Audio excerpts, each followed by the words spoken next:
our senses, right? We can see, taste, touch, smell, and hear. Until they came up out my forest, they looked into my room. I was only 4 years old, I didn't know what to do. I was playing muscle men with a friend, I think the dude was named Vernon. He saw the M16s and stepped away from the curtains, and they kicked in the door. This is the DEA. They saw my father, and then they fucked up his face, and they cruised up the stairs with their M16s. They busted into my room and scared the fuck out of me. I saw my mama, I said, what the fuck's happening? She said, we're busted. I said, what the fuck does that mean? She said, for growing the weed under the basement floor. I said, the plant that dad smoked. She said, but there's more. They're gonna take up our house. They're gonna take all your toys. They're gonna take away data. They're gonna put them in bars. They're gonna take all our money. They're gonna take all your cake. The next day was my birthday. I'm not being fake. These motherfuckers, they're called the DEA. They're called the CIA. They're called the NSA. And today, they listen to everything that you say, but you don't give a fuck. You just go about your day.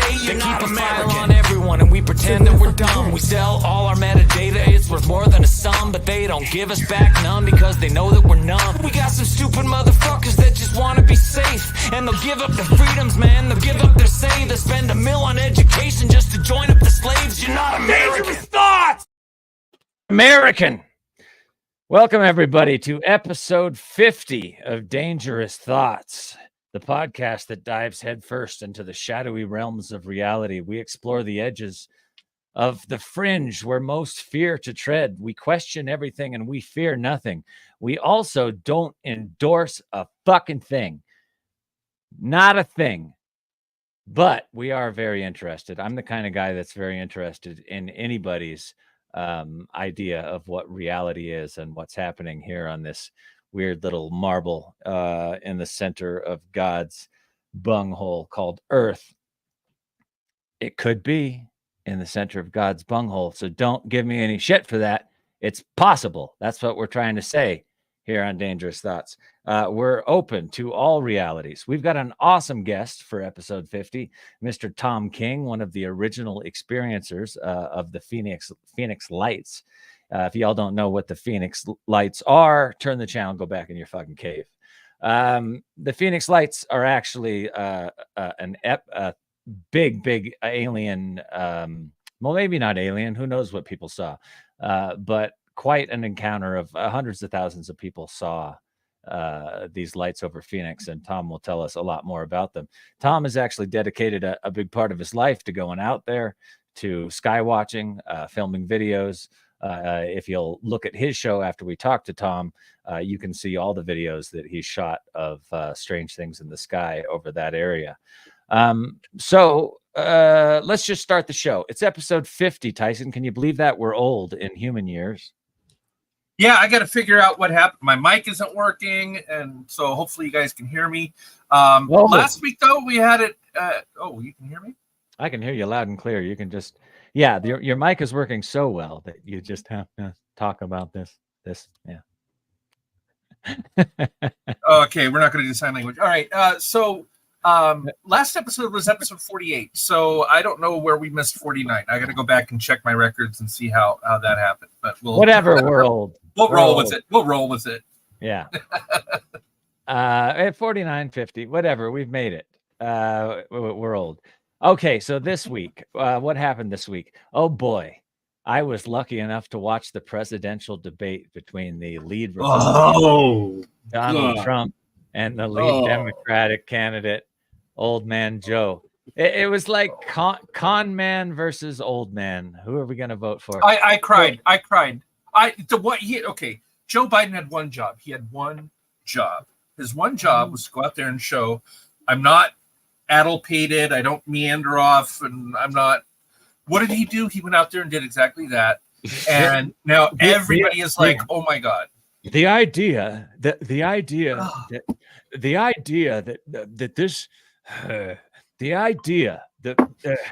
fighting Medicare. Oh my God. I was, and I support Biden. And when I saw that, I was in my bed and I just pulled the comforter over my head, and I just wanted to go to sleep and pretend like. Oh, truthfully, I'm fiercely angry about the whole thing. On this show, I always tell people we need to vote for women. We need to vote for independence. I think if there was ever a time for the American people to stop fearing the greatest of two evils, I hate Biden. I hate Trump. I think they're both disgusting human beings, and both of them should not. The Democratic Party has let us down. The Republican Party has let us down. They do it every 4 years. They give us this greater of two fucking idiots choice. I'm not playing anymore, and I want America to stop playing this fucking game. These parties are in control. They're corporate bought and sold. It's time to put other parties in Congress. It's time to elect a president that is an independent, that is a woman, and write her in. That's what I say. Write her in. I'm not sure where you stand. How do you really feel? Yeah, I just don't think these two, neither of these guys, and after watching that debate, how could you vote for either of these two people? And the fact that they present these two people as the only choices, it's disgusting to me. America is falling apart. And the fact that, like, after Biden gets off stage, the Democrats just don't pick their strongest candidate, and Biden is like the vice president or something, and go for a switcheroo, because there's no way. That was so pathetic, and not pathetic, just sad. Pete Buttigieg 2024. I would support that. Yeah, there's so many people I would support. Nicola Ocasio-Cortez. I don't know.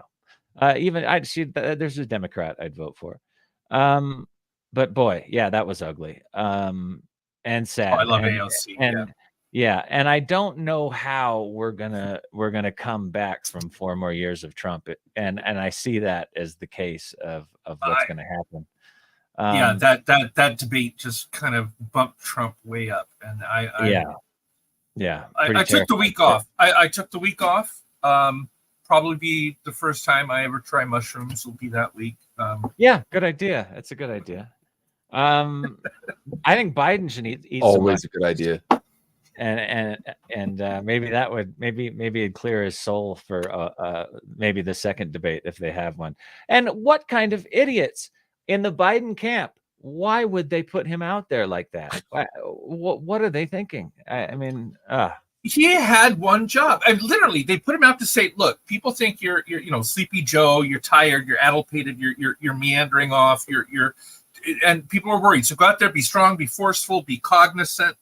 That was his only job. You don't have to sell your policies or all the other. Just show up like you're awake and you know what you're doing. And the one thing he couldn't do is show up like he's awake and he knew what he was doing. And I was like, they even asked him. They even asked him, my God. Joe, why people are worried that you're too old? Why should they? What can you tell the American people so that they won't worry that you're too old for this? And he was like, the idea that I'm we gotta do a better job for the blacks, for housing. And I was just like, oh my! And fight Medicare. I was like, okay, Joe. All he had to say was, hey, I'm 83. I'm old. That's fine, but I'm a strong man. I'm a strong president, and America's. That's all he had. That's all he had to do. Fucking guy. Poor old man. So yeah, it's old con man versus nice old man living in the Cold War era thinking. Anyway, it sucked. But let's get to aliens, because this is going to be a short show. I've had a hard week, everybody. My wife is dealing with I think what's called catamenial epilepsy, which is an epilepsy that affects women around their cycle. We thought we had her on the right medication. Just last night, she had another seizure. It's pretty amazing, these seizure stories, though, because I'm going to make fun only because otherwise it's terrifying. And I always think my wife's going to die on me, my heterosexual life mate. So we think we're on the right medication. We've been putting her on this stuff called Keppra. She's been taking it a double dose. We're thinking this is the week. This is the cycle week. If we get through this week, the medication's working. 5 days into her cycle, we're thinking, all right. And last night she goes to the window and she's sitting down, and I'm watching TV real loud, and I hear help. I go, huh? He goes, help me. And Valerie does that all the time, so I'm thinking she wants help with the curtains or something. I'm all, hold on. She goes, Manu, help. By that period, she's sat down on a chair. She's really good at getting down to like butt level now, so that when she goes into the seizure, she doesn't, from a standing position. But by the time I get there, she's hanging off her chair like that. And I grab her before she falls, because there was no arm to stop her from falling. And what happens is her neck just droops, and she starts going into these death rattle sounds that sounds like, she's dying. It's horrible. So I shake her awake, and I'm yelling at her, come on, Val, again. And she just stands straight up, like just bolts straight up. And I go up with her, and she just starts marching for the kitchen. And I'm thinking, what is she having, like a seizure on her feet? Like, because she's just walking as hard as she can. And I'm going, no. And she goes, I can't. She's yelling. I think she was trying to get out was, I can't breathe. She gets to the kitchen. She splashes water on her face. She starts to come back to herself. I get her out of the kitchen, because the kitchens are where the hardwood floors and the metal counters are, so anyway, it's awful. So we've got to go to the hospital tomorrow morning. We've got to get through the show. But I'm really excited to have this guest on. I've always been fascinated by the Phoenix Lights. Valerie, I was talking to my buddy Mike earlier. Mike said, yo, you've got to get Valerie into the hospital every time she has a seizure, because it's going to ruin her brain. And I think it's possible he might be right or wrong, because Valerie's starting to think that the aliens are turning her on and off. We'll see what Tom King has to say about that. But what was very strange is when she had her seizure yesterday, I was also blacking out all day. I was standing up and getting those, like, the blackness comes in, and you have to kind of go down and get yourself straight. And I'm like, man, if I'm having those, Val could be in trouble today. Turns out I was right. Maybe the alien ray is just pointed at our house. What do you think? Or, 6,000 feet the air is thin. I don't know. There's a lot of a lot of science. Yeah. Okay. So let's bring on Tom King, one of the original witnesses, I believe, to the Phoenix Lights. I think Tom saw these things in person. I hope so. If not, I'll ask him some other questions. Tom, how are you? Are you back there? Hey, Tom, thanks for joining us. Unmute your microphone, sir, and let's get to it. Almost. It's down in the corner. There you go. I think here we go. Thanks for having me. I'm Tom King. Hey, Tom. Thanks for having me to this Dangerous Thoughts podcast. That's so dangerous. After hearing your opening, I think you need to just close this down and get the hell out of here and get your wife to the hospital. Yeah. This happened to me in a podcast where my wife basically dropped dead in the background making cookies, and she almost died, and we got her to the hospital. So, okay. I feel this. I call an Uber right now. She's fine. She's fine now, 2 years later. Call an Uber now, have them pick you up as soon as we're done. Yeah. Does she have seizures, or did she have like a heart attack or something? Congenital CFF. She had congestive heart failure, which basically means it's not pumping anymore. Actually, I think, we got an EEG last time we were in the hospital, but we're going to do an EKG to see if this possibly heart related this time too. So you want to see if it's squeezing right and giving out enough. I've learned the hard way on this. Unfortunately, she did.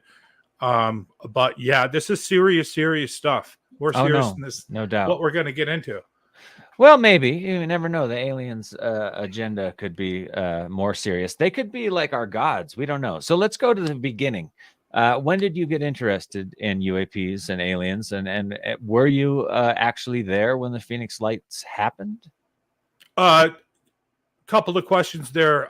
Complicated answer. I got into them when I was 7, when we had a close encounter when we were fishing. Star Wars came out. I was always a believer something was out there. Had things happen over the years. And then moved to Phoenix in 1995 from South Dakota. Let's go back. I want to hear what I started happened. Seeing stuff. Let me hear about the fishing thing. What happened when you were? We were out fishing with my dad at a dam, And all of a sudden we heard a sonic boom. I was about 5 years old. The sky lit up. Something lit up the sky into night. And we looked up and thought, what the hell is that? It landed over some trees about 200 or 300 yards away. And then it started shooting up red and purple lights that would come up, hover, orbs, and they'd go down. We were freaked out. And my dad said, get in the car. We're getting the hell out of here.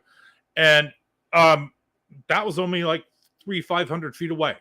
And this was like 80 something? No, 77, 76. I was like 6 years old. And then he stopped at this place and he goes, I can take a right and we can go down that avenue and see what it is. And I was hiding in the floorboards of the passenger seat crying, going, no, if we go, we're never coming back. And my brother was like, let's go, Dad, let's go. So he drove us home. The next day we came back. He had his .22 rifle and we looked at the area. There was a scorch mark of about 8 feet there and a couple of dead cows that were dead for a long time.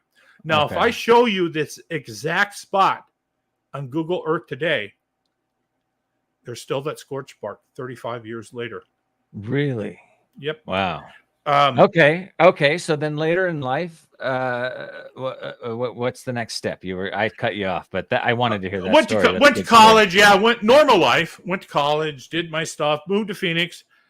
That's a long story. Came here and just started sky watching. As soon as I had the money and the opportunity, as soon as I had the funds, I'd buy, cameras or whatever, set them up, start looking around, and film some stuff in the daytime in the 95, 96 era. Then the Phoenix Lights happened, and I was there that night with my camera, and I filmed one of the cameras at the 10 p.m. event, which everybody's seen. It's been seen millions of times. The four of them where I said I got a major sighting. I have 4 of them. I knew immediately when I saw 4 of them, this wasn't normal. The whole damn town's going to see this.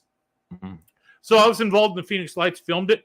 Then the aftermath of it was about 18 months of investigation of going over the videos, meeting the eyewitnesses from the 10 p.m., the 8:30, the 9, and later events that went on. So there were multiple sightings that night. It wasn't just one. At least 7 or 8. I mean, there was 4 of them at 10 p.m. I mean, it's a short show, but there's a lot of weed to get in here in the details of where this all goes. I mean, when I was filming my stuff, there was other stuff happening at the same time around town. This was pretty massive, but the media, they can't get into that in a soundbite. They just have to go, well, there was this and there was that. That's it. News at 10. Can I tell you what bothers me about the Phoenix Lights? I always see, like you say, I see a soundbite or I see a little movie on the Phoenix Lights, and I see that pretty impressive string of them across the night sky. But then you hear all these witnesses that were there, and in that shot of them where they're just strung across the sky, I don't see any craft. I don't see any physical craft. But all these witnesses that were closer to the event say that they looked up and absolutely saw a physical craft. And I haven't seen any of if there is footage that exists of the craft physical, I haven't seen it. And it seems like they never show it. And if it doesn't exist, being there yourself, did you see a physical craft or did you just see the glowing lights? Start there. All right. Does the other host have a question before I give the 6th question? No. That actually is my question. Because in 90 it was 97, right? Yeah. Yes. March 13th, 1997. Yeah. Between 5 o'clock and maybe 3 in the morning of March 14th. And it was a swath from Arizona up. So it wasn't just Arizona. Others saw it. But in 97, video cameras were kind of grainy. It was at night. Everything they show, I mean, you definitely see the lights, and they are in a triangle, but you can't see if anything is connected. The video at the time wasn't that great. If it were to happen today, you had an iPhone 15 Pro Max, you might make some stuff out. Okay, there's about 9 questions to unpack here. Let me unpack them as fast as I can. One of them is no, I didn't see a craft because what I saw was at 10 o'clock and it was over the Montezuma's Head, which is the Estrella South Mountain Range, which is about 35 or 40 miles away. So that was a flare incident where There was no craft because there were flares. Now, the other incident that you're talking about earlier where they saw an interconnected craft was at 8:30 to 8:15 when it flew down the state. That's when it went down highway I-17, went over Paulden, Prescott. When it went over one city, it would glide at like 35 miles an hour, really slow, like it'd follow the sky.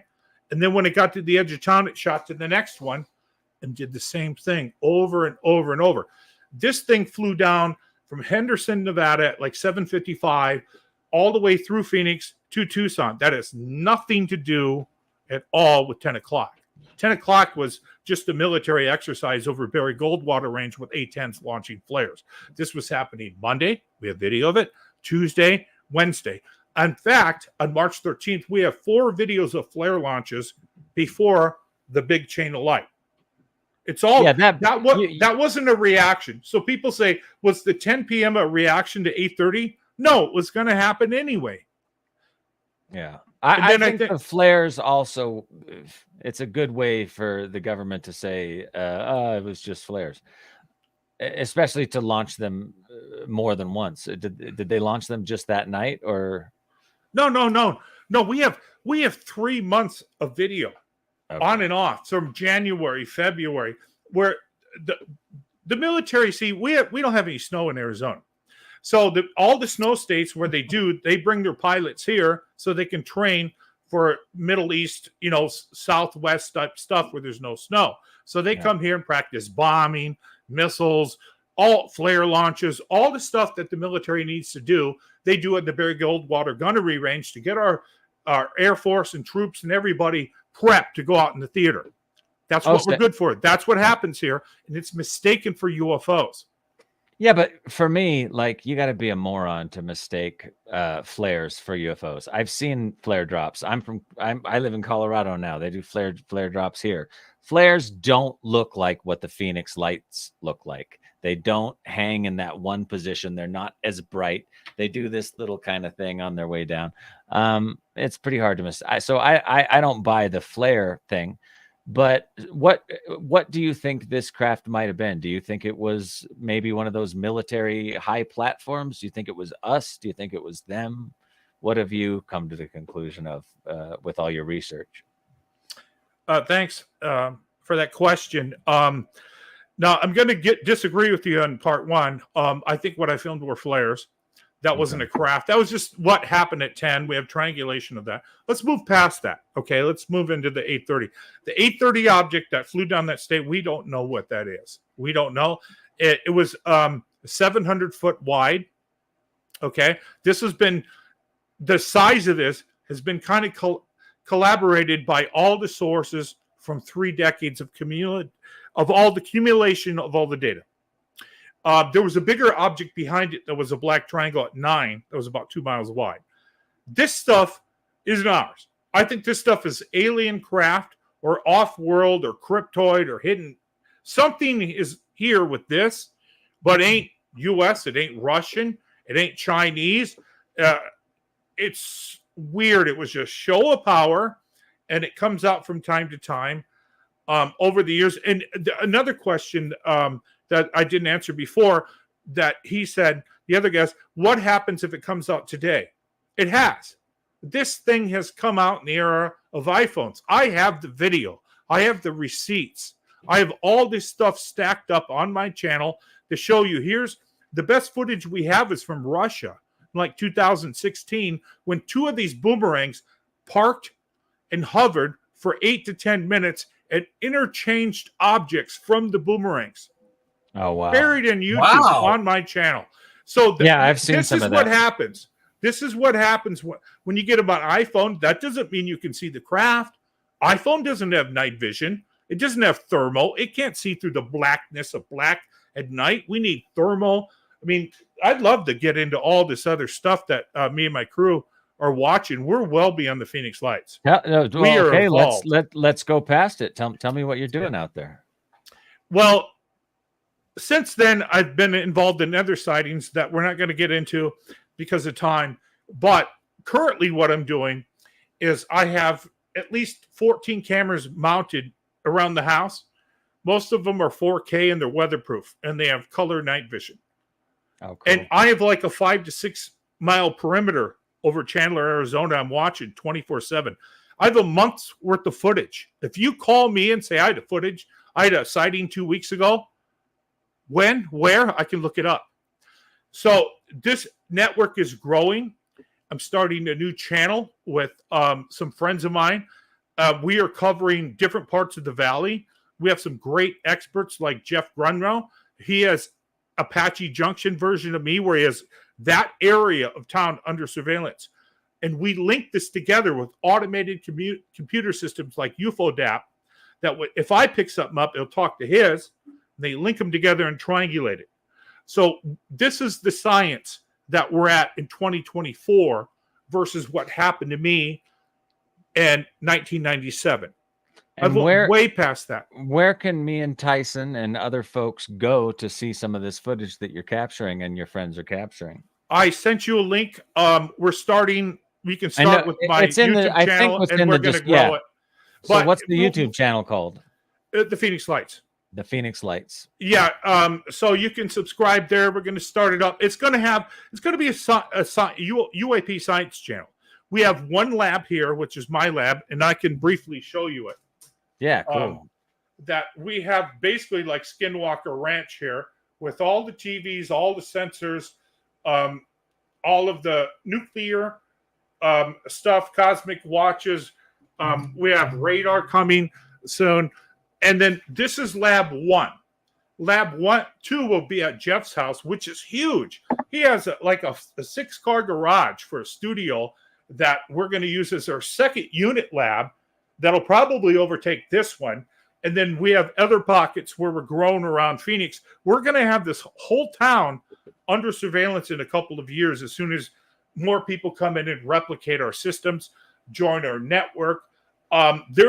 My goal is there will never be a boomerang that flies over Phoenix unchecked again without us recording the hell out of it. There it is. There we go, right there. And I've got a question. By the way, you got a lab coat in the lab. I love that. So, by the way, this is the Phoenix Lights channel, Yes. and he's got a million videos to watch up there. So, definitely. When the show's over, I will be digging through here looking at all of Tom King's stuff. But go to @the Phoenix Lights on YouTube. There's some stuff coming out that was filmed for a stream channel. Can't say what, but it'll be coming out, I think, in a couple of months. We filmed it like 6 months ago, and some of my crew was on there, like Clive Christopher. Clive Christopher is a local filmmaker, and he makes like all kinds of stuff about what's going on in town here, Las Vegas, New York, wherever. He's like an expert, and we have this whole new team that I can't believe. That's amazing. We don't have a TV show. We're just making our own type of Arizona Skinwalker Ranch per se. That's awesome. Going to be on our own thing. We don't need our funding. We have all of our stuff. We know what we're doing. We have experienced people, and we're growing. And it'll be on, some of the stuff will be on Facebook that join us on Skywatches Live and come out with all of our gear. We don't charge you anything. We're not a place that says, here, rent our binoculars type of operation. To that question, do you do this for a living? I mean, is this a job for you, or is this kind of a side hustle, like you have a regular 8 to 5 and then you do this on the side? That's a great one. It almost feels like a job. I don't do this for a living. I'm a full stack developer, which means I build computer systems, I build servers, and then I program the front end, the back end, the servers, the software, the security, SSL, everything, and then push them out there to the clients that need them. So I work out of this house. I don't have an office. This is my space, and I can skywatch while I'm doing this at the same time. So yes, I sort of do this for a living, but I'm not paid for it. It's on the side. And you've been working with this alien tech forever, because computers, in some people's minds, are alien tech. I think the dark tech that we're dealing with came from alien crashes. That's just my opinion. I read that Philip Corso book, and I pretty much buy it. That whole idea that Eisenhower met with them and traded tech for allowing them to abduct us, I buy into all that crap. So What else? Sorry, I just Well, lost my I've got another question. Do you believe that now I believe that UFOs have been here. I do believe alien life has been here, and I think Roswell is a perfect example. Do you think that we have ever obtained alien tech, tried to reverse engineer it, and when we're looking up the sky, how much of that is our reverse engineering of that tech, and how much is their tech, and can we know the difference? Great question. We're going to reverse engineer anything that we get from any government that's a little bit better than ours. So alien stuff, I would think alien stuff would be almost beyond reverse engineering. It'd be like handing a monkey an iPhone in a zoo and say, make a factory of these. Impossible. Evolution, I think, is involved with reverse engineering alien tech. Might be a stop point where we can't go there until we have a cheat from another alien one that jumped. Well, let's say we got something in 47 and we didn't have the technology to reverse engineer it. Today we might. You know what I mean? Yeah. At least more than we did then, you know. Oh, yeah. I'm totally on board that, like, those rollout televisions that they have that flip, that are like the size of paper. I don't think that's human tech. I think that's a cheat. You know, we got that only 50, 60 years ago from people driving lead gasoline to roll out television type stuff. Oh, so and how did we go from? Yeah, and how did we go from 5,000 years ago to 200 years ago? Evolution. I mean, a man lived the way a man lived, almost exactly the same in that 6,000 year period. And then in 100 years, we went from barely learning flight, right, to man walking on the moon in less than 69 years. It was the first flight was 1903. By the Wright brothers, right? First power flight, 1903. Man walked on the moon in 69. So this is what people don't get. 70 years later, we're on the moon. People don't understand how fast the technology has grown. And I believe in this craft called the TR-3B. I think we've had it. I think it's been around for a very long time. It's an incredibly quick aircraft.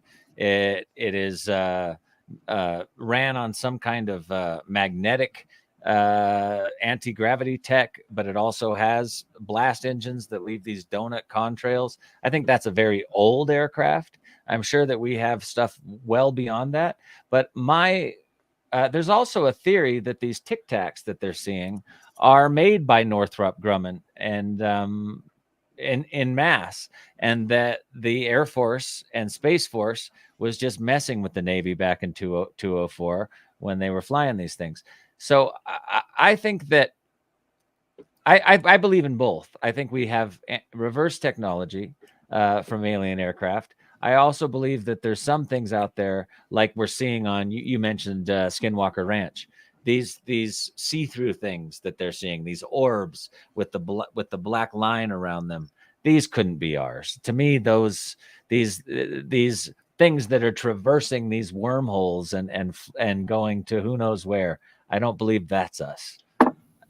Have you seen anything like that in your sky watching there? Any of those type of crafts?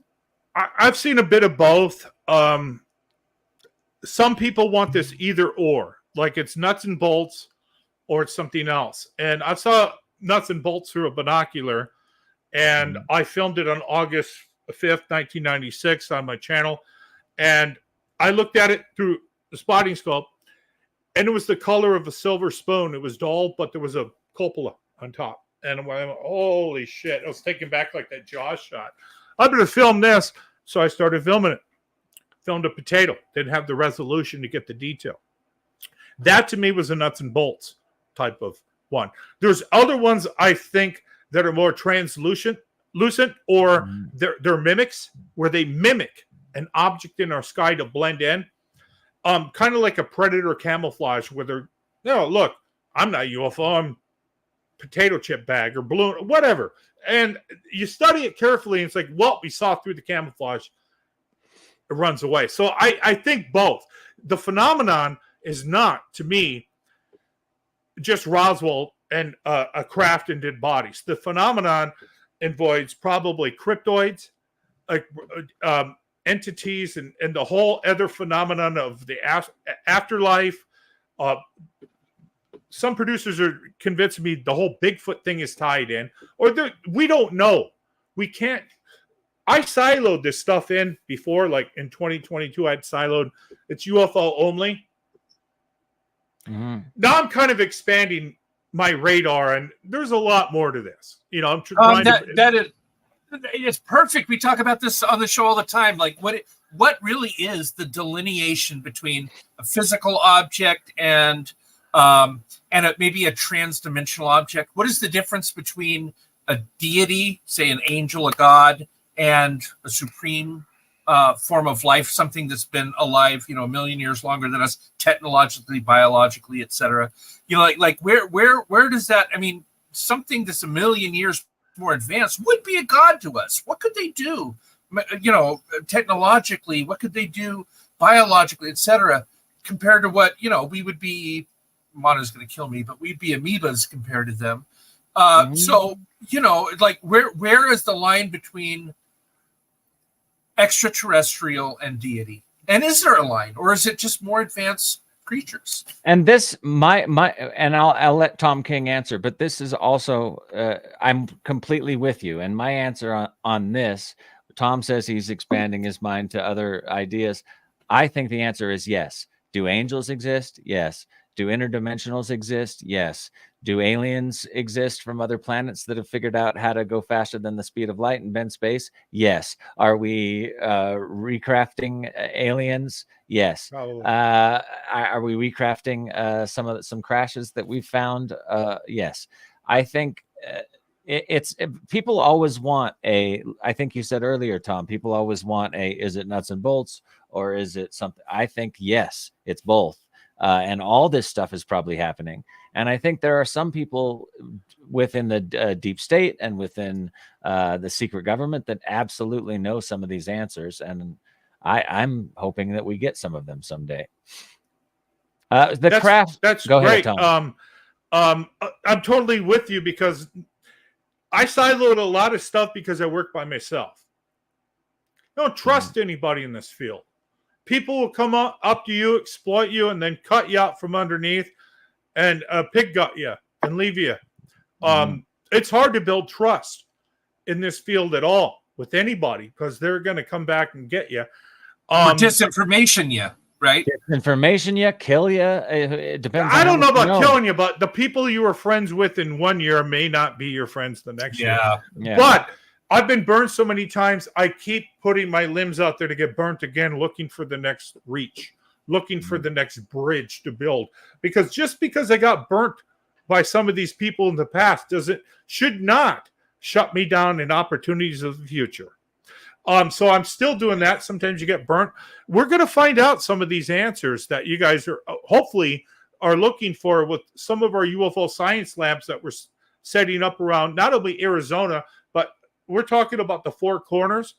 We're looking for partners in Albuquerque, New Mexico, populated cities to join our Skywatching network to have an umbrella, the whole Southwest under surveillance with their own radar systems, our own nuclear tracking, our cameras, our 4K, our internet, everything. We're going to throw everything at the civilian level as we can. Not only we want New Mexico and Colorado to join us in like a four-corner group. I'm plugging this. Sorry, I'm trying to tell you where we're going. What an amazing idea! Like a MUFON type of organization that you're trying to build. I dig this. That is absolutely watching the sky. Start with the Four Corners, but what if we had an actual group of citizen sky watchers all across America that had an interconnected look at the sky 24/7? We would come up with some really amazing stuff. I mean, I'm sure you've shot some amazing stuff in the time that you've had your cameras up. What's the most interesting video that you can tell us about that you just went, whoa, what is that? A couple of favorites. My favorite one that I can show you, it's on my channel. It's called, I call it the M video, but it's not called that. It's not labeled. This is a video where something flew around 10,000 feet above commercial air traffic in 4K. I tracked it for 4 or 5 minutes, and it's flying all over the place. And then later in post-analysis, I tracked it boomeranging off the sky, doing a 180 like it bounced off the sky like glass. And then it did a loop. It came back and bounced again. And when I traced that, it made an M shape. M. Could be a W, could be a B, whatever. Did that, but did it twice. It did it twice in like 15 seconds. Boom, M. Boom, M. So I'm like, is this communicating with this? But we have to look at a different level of communication. You know, I look at science of this, of weird ants. The other one is the Black Cross that I filmed. I don't know what that was. I filmed the Black Cross early in January 2024 in 4K. It looked like a flying humanoid. It was going with the wind. I've no idea what it was. It's just like Jeremy Corbell's squid video. There's other videos of this. I don't know. I think, personally, I'm going to default with balloons until we rise the science up to we can rule that out. But it's one of many Black Cross flying humanoid squid videos. Like, why is this stuff showing up? So anyway, mine's going into the mix. That's coming out. Another one is a weird one I shot 8 years ago called the Electric Green UFO, which is 20 minutes of this flashing, weird electronic green UFO caught a multi-camera. I don't know what that is, but it's weird.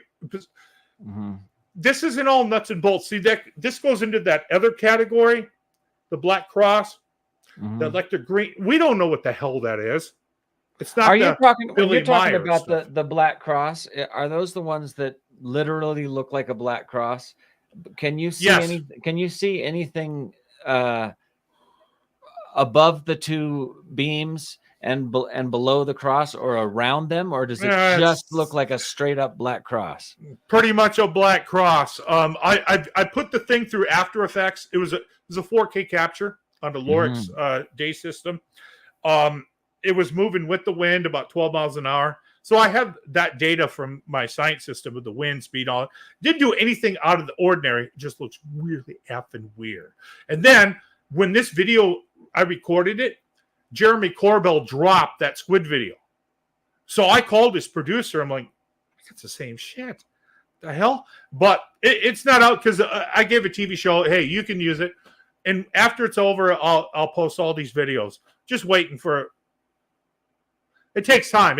When you work with these cool producers, you just got to sit on it, keep skywatching. The thermal stuff is not under any television license. Go to my channel, look at it now. Shot it a couple of months ago. So I have no, what do you call it, NDA on anything now. So just whatever I shoot goes up. And then the group I'm working with, the Phoenix Lights group, we're going to have stuff where we're going to do live sky watches. So you could hopefully watch 4K from one of our positions. We're going to have areas where we go out and join the lab, plus the live location. And then people in Arizona in the Phoenix area can come join and bring their gear. Is that the squid video you're talking about? Yeah. Video? Mine's like that, but not as much detail. Okay. Wild. Same type deal. Thing. Yeah, it's wild. I don't know what it is. Yeah. See, okay, wow. The jellyfish-shaped object soaring over a base in Iraq. It was on Good Morning America. I don't know how long ago. How long ago was this? And you got July. And you shot yours right around the same time? Yeah, but see, the Corbell video wasn't shot that day. That wasn't live. His was shot years before. Oh, wow. And then they released it later. So I think his might be, I can't remember offhand, 2016, 2018 when it was actually captured.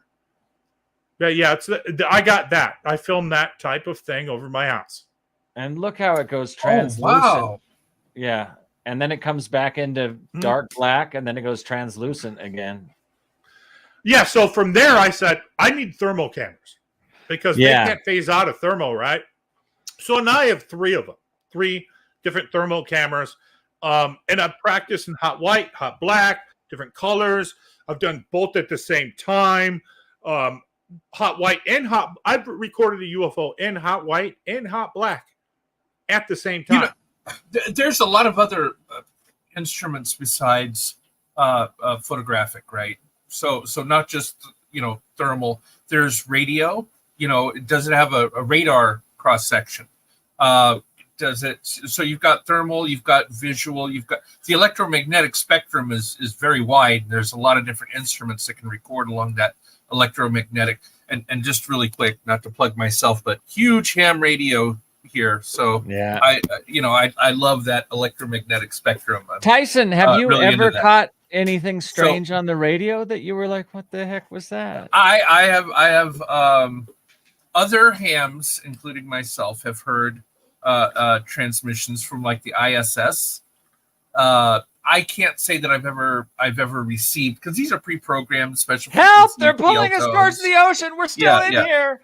Nothing like that. Probably on the big rig right here, where you can. It's amplitude modulation, and you can move the scope. I could, probably, but on my VHF, it's all pre-programmed. This is the only thing I could actually tune around the AM band and see if I can hear anything. Okay. Great question. Yes. A couple of times over in the UFODEP Mission Control, they have a weather station. And if you have the right plugins, you can record when a UFO happens, all the RF stuff that might come with it. And there's a range. The default is like just the FM transmission, I think up to like 108 or 110 FM. It's really low. You have to configure it. And then I have the Hacker RF1 SDR, which is pretty spendy. And with that thing, you can hook it up, which you might be using AirSpy, which is a SDR software tracker with that. And that is the same thing they use on Skinwalker Ranch. They might be not be using Hacker RF1, because I've seen that I don't have them here, they're outside, but they're using these little USB plugins that are about $30 out of Amazon. But I'm using the $400 Hacker RF1. I've tracked radio stuff, but it's a bitch, because when you're running the science lab, I have 2 cosmic watches which detect muons. That's automated. Then I have the nuclear sensors automated. The UFODAP is automated. The dome is not automated. I'm looking at getting another dome. I'm looking at getting a thermo dome. I'm going to have 3 thermal cameras hooked to a whole nother PTZ. We didn't even go over the Beast, which is like a $20,000 mobile 4K sky watching system that sitting in the back, we break out. So yeah, I use this stuff. I'm looking into the Kraken radio system, which can detect where the RF signal is coming from. So in our lab, I'll probably be the first guinea pig that has the affordability to buy it, and then we look at it as a group, and then we say, do we need this as a unit, or a second unit have this, so we can sync them. So that's kind of where we're at. We're a citizen science group in Phoenix. Join us if you can. If you have the science, you're a nerd, you love Star Trek and Star Wars and all kind of weird shit, we invite you to join us and sign up, come out with their our sky watches and our science. Cool. Well, how do they join? Where do they go? They can contact me through the website. You can give out my email, tomking2030@hotmail. Okay. And the website is?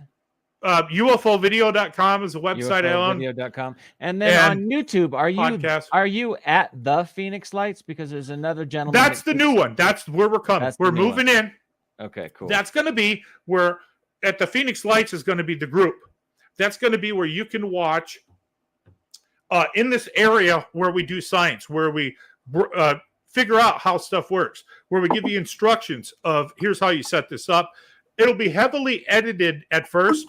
Mm-hmm. And then eventually we'll go live, and then we're going to start going from lab 1 here to lab 2 at Jeff's house, and then we're going to go out to, we have 2 mobile stations in Phoenix that we can go to with bathrooms.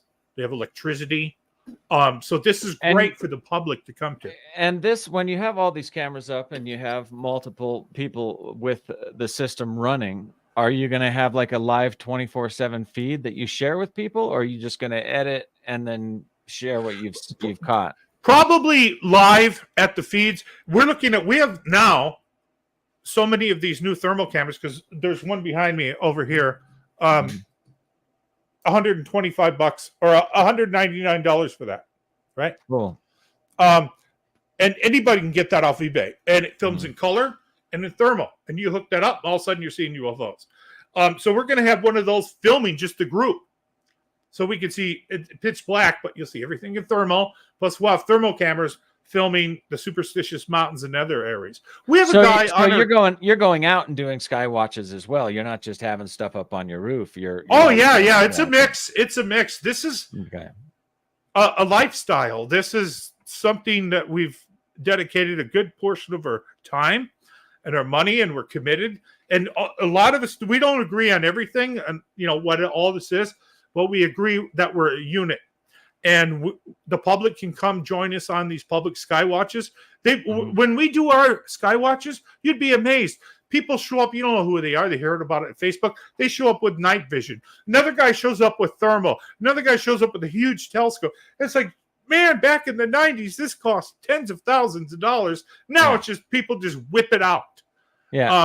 This is also what I was a question that I wanted. You mentioned money. How much will this whole system cost to run daily? Look, my system, it's already paid for. I've been buying this stuff year by year. It's not like I hit add to cart yesterday.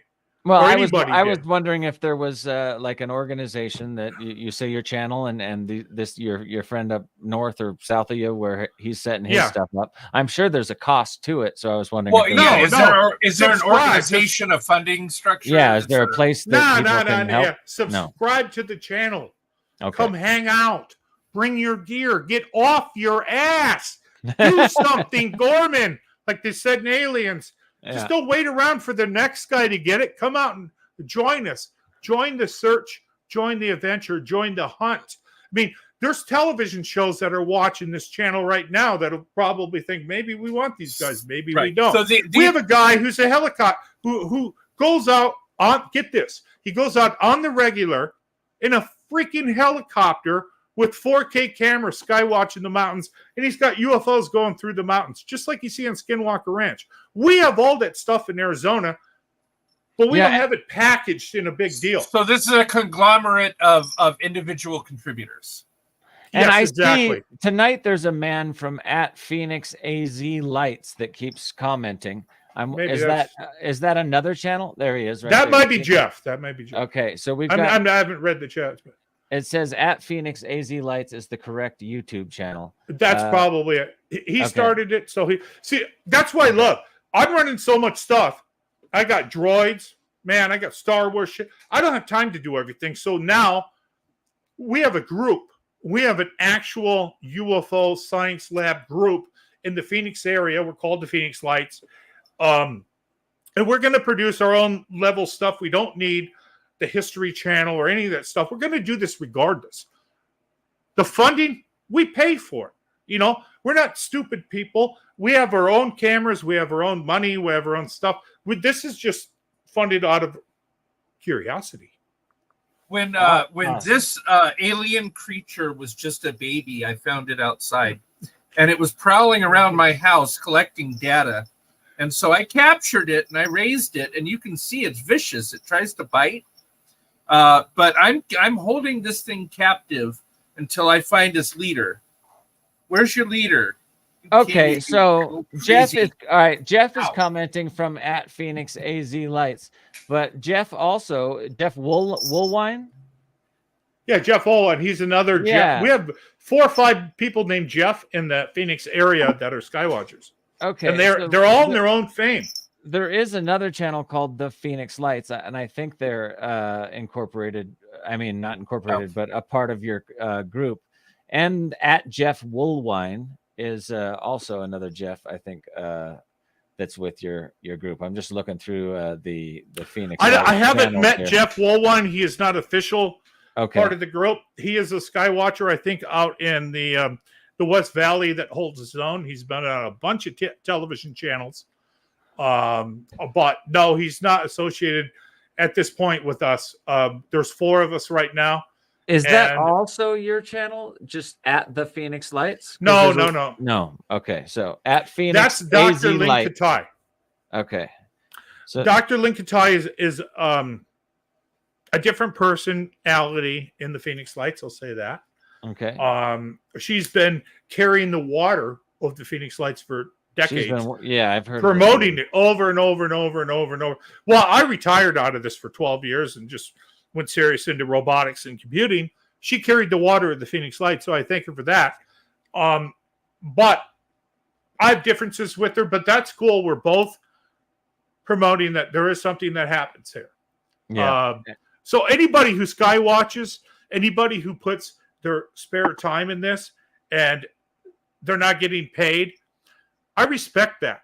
What are and what are the real numbers that, like, all right, if you're sky watching, if you have your cameras up running 24/7 and you get to that place, sorry, I heard a weird sort of like I heard that too. Yeah. That was the cosmic watch.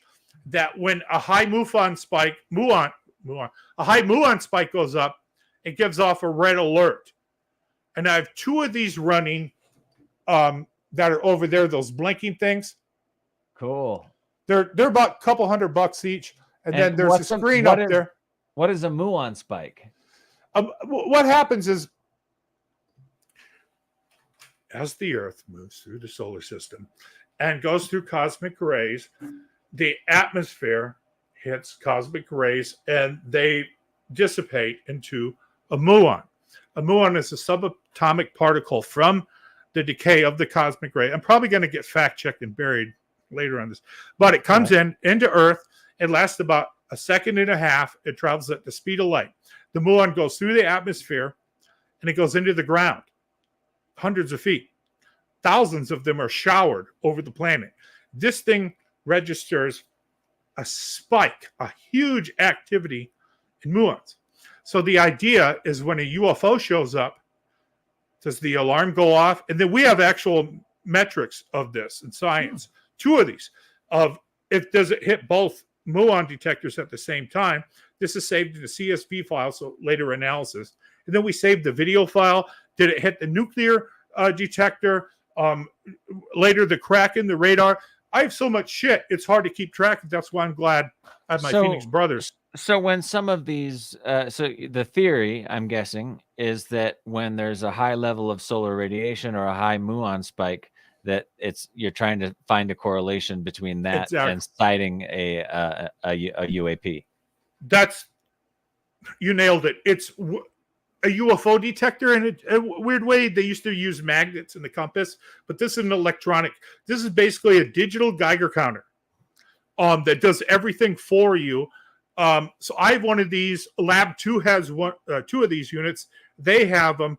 So we're duplicating the science. So once we get up and running, it'll be interesting when I get something, did Lab 2 get it? And then we can alert everybody. That's why you guys in the public need to join this type of UFO science system so you can be alerted. Eventually, we'll have some software that might text you, where you at? Hey, we got something. UFO lab got it. You know, we're starting to talk about the heliosphere and the heliopause and high particles coming in, cosmic particles. Well, I got to tell you, I love this. I love this. Me too. Me too. And when recently, when we detected that huge solar storm that was going to blast us, and people were saying, "Go outside, look at the northern lights. You can see them from Colorado." I was like, "Fuck no, I'm not going out there. I don't know what these people are thinking that they want to get that dose of radiation. I think you guys are all crazy." In ham radio, that does make a difference because it's how it reacts with our ionosphere and how radio waves bounce off that reaction. So anyway, I'd love to go out and see a UFO. Big deal. I think seeing the northern lights from Colorado is probably a bad thing radiation wise. You're totally fine. A colleague of mine, which I have so much respect for, David Mason, he lives up in Washington. He was in the movie Terror in the Sky. He provided $800,000 worth of equipment to fund that show. Thermal. He has a device that can turn light into sound and sound back into light. Get it? So you could transmit through like a laser, let's say your favorite band, to another location and they can hear it. Anyway, he filmed the Northern Lights recently. I can link you his channel. He has the sound of the Northern Lights up from Washington, closer than you. So I don't think he got radiation, but he got the sound of it. And I hate to be a spoiler, but it sounded like something out of the thing, like wind. Interesting what the Northern Lights sound like. So the idea of this device is if we can get this on a UFO, we can hear what it sounds like. What's the gentleman's name? David Mason. Is there? Do you know off the top of your head a link where I could go? I can link it in the chat after it's over. All right, he's a brilliant guy. He's one of the few where I just I'm not worthy. Even when he calls, I'm amazed. That is radio. When you hear the Northern Lights, when they talk about instruments to record that's radio. And I can hear the Northern Lights. That's it's so wonderful. It is a wild sound, huh? Okay, so we have a few callers. Yeah, go ahead. Callers. Excellent. Yeah. I'm just we got callers. Yeah, so let's take a few more questions for Mr. Tom King. Who do we got first? Hey, Dave Prime, how are you, sir? Oh, just choking on my own spit as usual. How about you? I'm doing all right. Lovely. I could complain, but no one but everybody that loves me would listen. But Tom, you're talking about your colleague up in Washington State. I had an experience a couple of Novembers ago where I delivered picked up medical supplies in Eastern Washington, and I was driving up 82 out of Yakima. I saw this thing in the sky. The top half, it looked like a metallic walnut is the best way I could describe it. And it had a couple of pastel colored lights underneath it. It was just hovering there for a few seconds, and I thought I was hallucinating because it was 10, 11 o'clock at night. I was tired, but it just started to hover, and then it just took off like a bolt. What year was this? This was, I want to say, November 2020. I was trying to find the picture of the map that I took that kind of showed the general direction that it went from, which there's an Army base out that way too, which I didn't know existed. But I don't know if you've ever heard anyone describe a UAP, anything like that before, or what are your thoughts on it? Most of my sightings are actually daytime, not night. 95% of the stuff I capture is all day, and night captures are different because you got to be out at night. Seen a lot of metallic stuff. I don't think the Army base would have anything to do with why it's there. It didn't come from the Army base, so to speak, or it didn't come from the military base. It might be range falling, the Army base or the military base. I'm watching you. These things are interested in our weirdest stuff, our nuclear stuff, our military hardware, our Navy, our submarines. Space program, all that. Yeah, space program, probably following the shuttle and all. They're very, very curious. And wouldn't we be? They don't. I think about it, they almost don't act like they're a million years in front of us. They almost act like they're just 400 or 500. Yeah, in a way, we're skipped above your civilization, but not that goddamn far. But I don't think we're dealing with one UFO or one species. Neither. We could have a species that's here that, let's say, it's only 500 years in advance of us.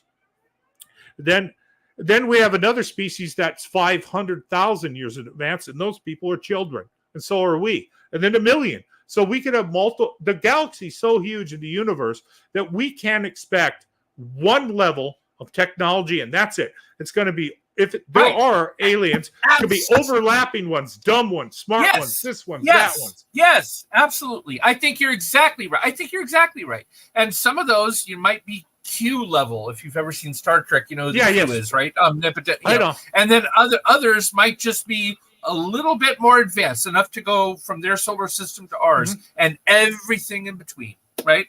Well, if you ever follow the Travis Walton story, and I've told this before, but my theory on Travis Walton was he was picked up by a bunch of gray teenagers. They went down to the forest. When Travis saw the craft, he jumped out, running at it. It shot him with a beam. The grays in there, or teenagers, were like, "Oh shit, we shot him. What are we gonna do?" They took him in the ship. When he went up in the ship, he saw the grays that had taken him. They were sort of nursing him back to health. When he ran from them, he ran into a different facility of the ship that he was on, and he says that he saw Nordics on the ship as well, which seemed to me to be a much higher consciousness, smarter than the Greys. But I think just like any human family, I think these kids were taking a trip down to Earth, probably you know, uh, they just stole the ride from their parents and they wanted to take a peek and they fucked up. That's what the Travis Walton story sounds like to me. So I've always. They also did an Aqua Teen Hunger Force version of that, by the way. If you look it up, it is hilarious. Yeah. But I'll put that to the side for a second. But you should see that. All right. Okay. So who do we got next? Well, my friend actually, Clive Christopher, knows everybody here in Arizona, and yeah, he knows Travis Walton, so he could probably maybe answer that again on the show. I'd love to. Even Joe Arpaio, I was so shocked. He can just Joe Arpaio's the sheriff, and he can call him up, and he's 80-something years old, talk about UFOs in his jail. So the circle the circle that I have is amazing, and they're watching this. They're not just these four people. It expands from the people supporting us, and then we ring support back. A lot of people don't know who we are on purpose because we're working the science behind the scenes. We don't necessarily want to be on the front end like, some of the people, the 4 or 5 ufologists are getting attacked every day. The science is what's fun. The figuring it out, the camaraderie, the hanging out. To go look at this. Holy shit. The science and all this stuff. This is where it's at for me. All right. So I love that guy. I think his name's Billy. Man, I'm going to mess it up. It's not Billy Carson. Billy Carson, right? Yeah. So Zach just put up this thing about the Anunnaki coming back for a look at the creation that they made and just keeping an eye on us. I think that's a pretty darn good theory of what's going on as well. So Zach, how are you, man? Pretty good. How are you doing? I'm good, and I've been watching a lot of Billy Carson lately and listening to what he has to say, and I think he's a really intelligent human being. I think he's done his research, and this idea that the sky gods from 300,000 years ago or more may have created this place. I also like this idea that we possibly have done nuclear wars before in the ancient history, that we've played this planet ruining game a number of times in our ancient history. It's detailed in the Indian Sanskrit. In the Vedas, and and all the way back to the Sumerian epic of Gilgamesh, and these emerald tablets that Billy, what's his last name again? God, Carson. That Billy Carson talks about. It's wild. So what's your question tonight? Sorry. I'm going to stay on that track, actually. All right. Tom, do you think that maybe that could be the case? And could it be that you might have some maybe positive, but most likely nefarious, like interventions between alien races and our government forces? Just doing tests and maybe even a guinea pig test on why they're doing this in plain day like scenarios for people to see what our reactions are. Well, thanks for the question. I'm not sure exactly where your jump off point here is. I've heard the host talk about recycling the planet. This is a theory I've heard a lot, that we probably in the 6th cycle proven through this planet of just washing civilization away, starting over with other people. And colleagues of mine, we all point out stuff like, look at the mountains, there's whale bones on the top of them. There's places that should not have these bones that have them.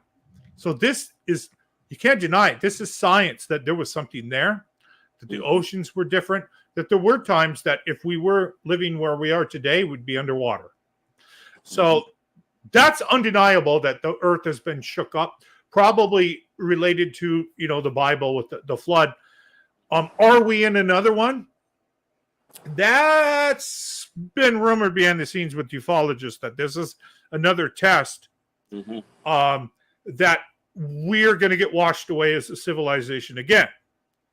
Now, a theory I've heard kind of backstage from people is not this time.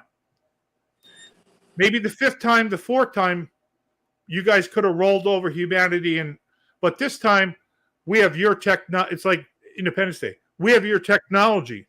We have some of your crafts you gifted. We have some of your toys that came in the craft. We have some of your science. We have underground stuff. We have tubes in the ground that are waterproof, whatever. We're not going out without a fight. This time, if you do it, we're going to take you effers with us. Yeah. I don't buy it. Cycle that we're not going to lay it rolling down like the Mayans or the Aztecs or the Egyptians or anybody else. This time, we're going to get out that weapon, that 3D printed or whatever, make it freaking real. And we're going to take you, if you're taking me and my family down, take you and you guys down with us. So I think that's kind of the got some phasers there, yeah. Well, I'm with you, Tom, because I think HARP is a really dangerous weapon that's being used. I think the deep state has space lasers already. I think Star Wars and all that stuff in space actually happened behind the scenes. I think we have some mega weapons that the public has not been informed about. I'll stop you there. Not deep state, just the state. There is just, there we go. Well, all right. So my version of the state is the people that actually live in America. All us poor people that are running around trying to live our lives and just get by and treat our neighbors nicely. Now, when I refer to the corporation of the United States of America, that's when I refer to the deep state, the powers in charge, the banking interests, the corporate interests, the military industrial complex. That's when I talk about the state. Yeah. And I think they have some badass stuff. I've seen many videos of lasers in space, even lasers that shoot at UFOs, and that the UFO wings out, does a U-turn and flies out of the atmosphere. All these videos have been released. A lot of people have come forward and said that this stuff is happening. So I don't think we have any ability to really fight the Anunnaki if they're real, but we do have some. We sure the deep state sure is trying. I hope we don't fight them. I hope that they're more friendly than we think they are. But who knows? Well, that's back to conversation back 20 minutes ago. It's not one. We might be fighting one, but their interest. If I would suspect this is a Star Trek type of situation, there's thousands of these things watching us, different species, different agendas, different things, and there's not one as a unit. Each one is into them for themselves, just like all life forms. We're into it for ourself and our self survival. And their unit would be that as their species. So the other species wouldn't give a shit about the other one taking over their probably margins. We're probably not greedy.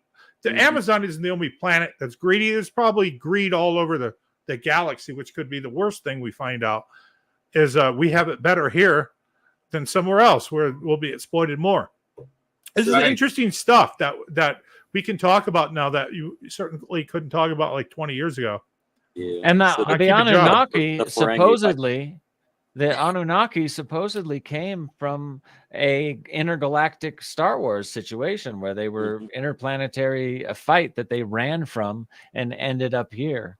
That's the part of the story of the Anunnaki. I just missed that last blurb by the Phoenix Lights, Jeff. There's so much tech being hidden from us by the deep state, it would make your head explode if you knew just 1%. Yes, I absolutely believe that. Yes. I absolutely do.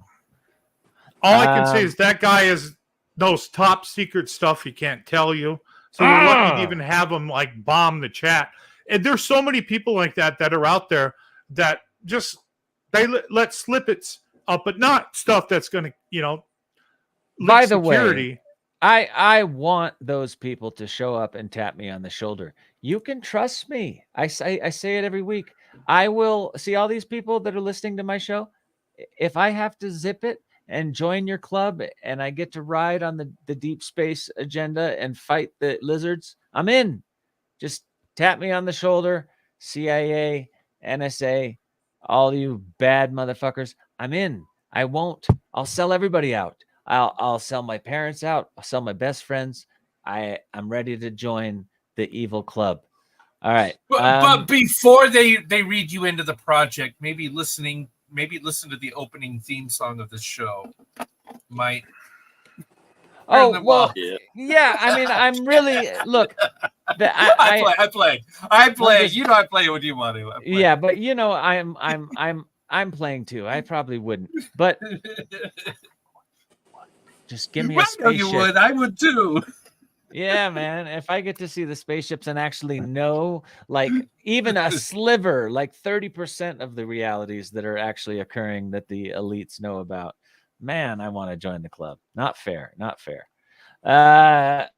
All right. I think Zach might be in the deep state. He might be. He's got a little army thing going on.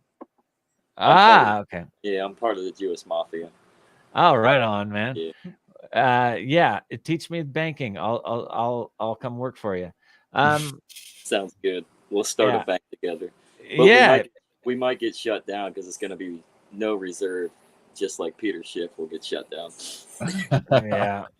We gotta, and if you know any Anunnaki that want to play, just send them by, have them pick me up and shoot me over there. We'll get started. Thanks for coming on tonight. Who's next? Mala. Catie. Oh, Mala. Hang on, I had to unmute there because I never do. How are you guys? Good. Oh, I want to say a big thank you to Mala, who has worked tirelessly to help the show. And this evening just, was pulling her hair out making this happen. So Mala, thank you. Yeah. You inspire me. Yeah. And Tom, thank you for coming on last minute and helping us get this show Definitely on the air. Our 50th show without a guest would have been, hey, we would have made it happen, but this is much more fun. So what's your question for Mr. King? I actually have potentially two questions. The first one is, why do you think the government hasn't quite openly acknowledged the existence of UFOs and alien contact? That first question is, I can speculate.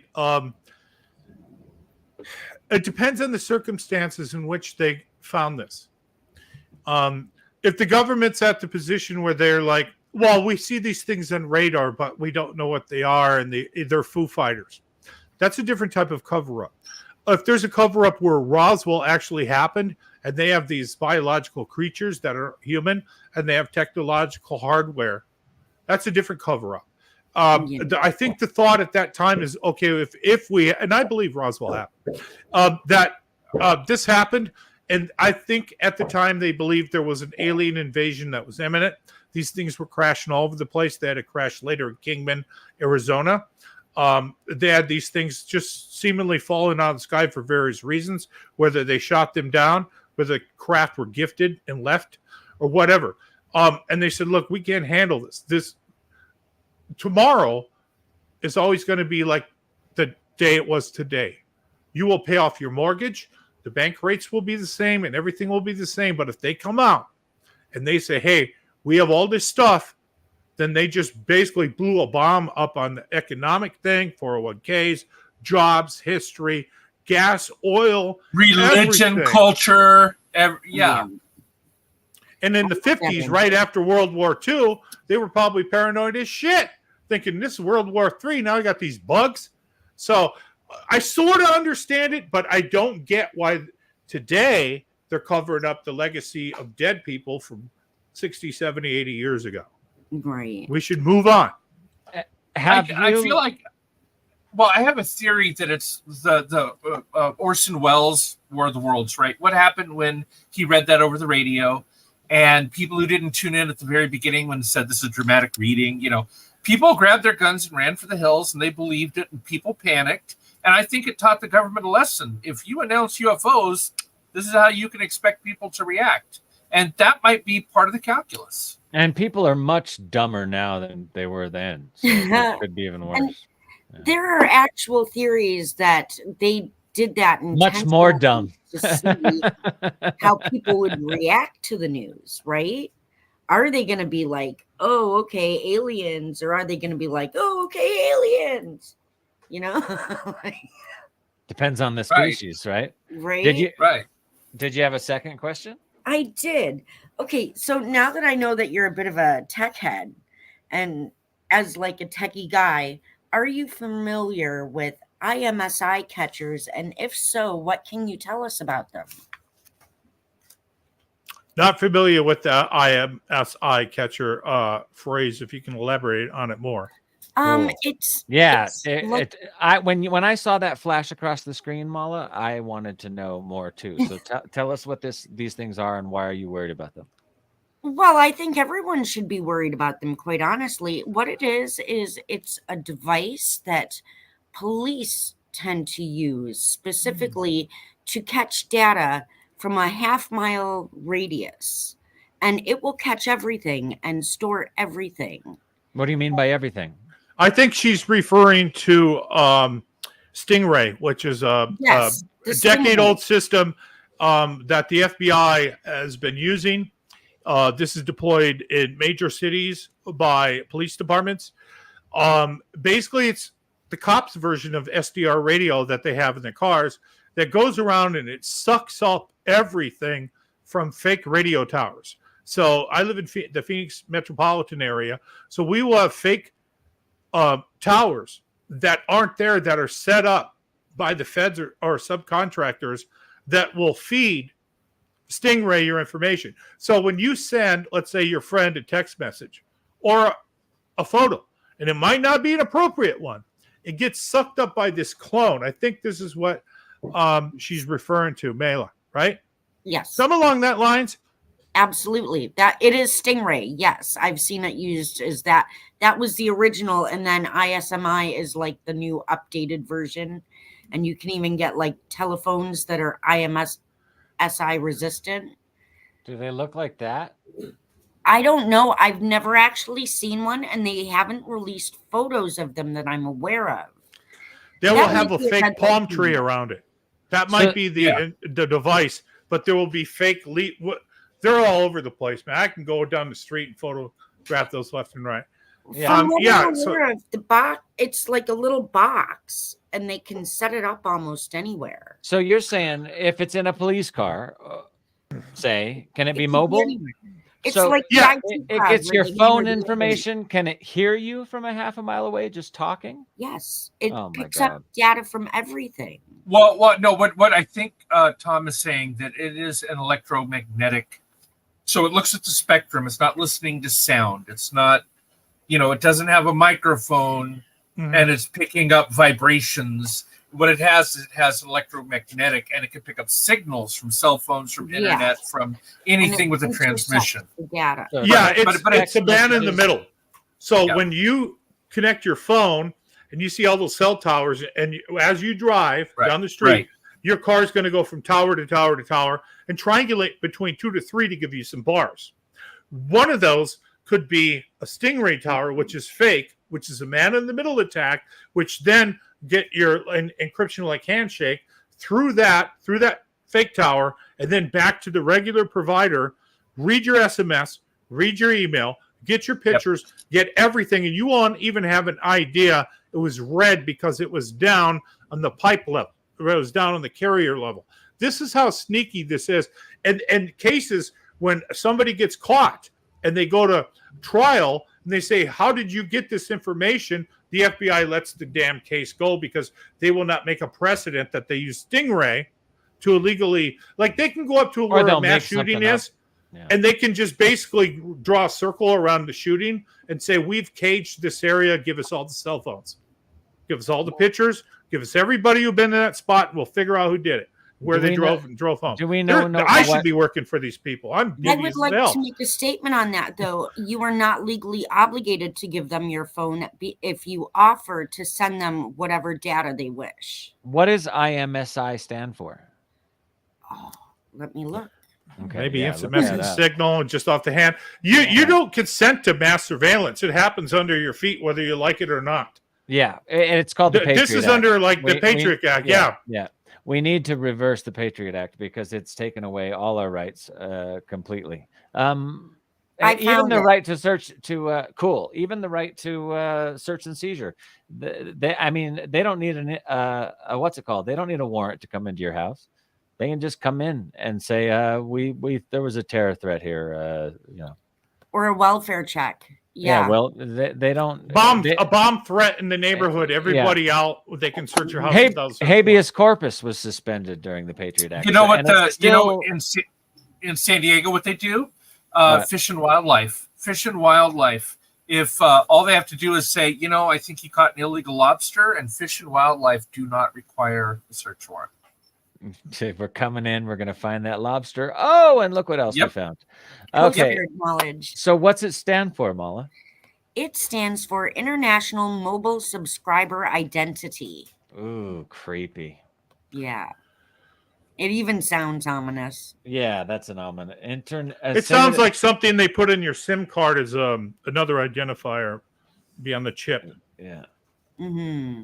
It's funny because just the other day, something came through my phone. I don't remember what it was, but something to do with hey, give us permission. We'll track you wherever you go. We'll know where you are. And it was like presented as a and it just came through on as the a last feature. iPhone as a feature that can help you. Right. And I'm like, fuck you, stay away from me. No.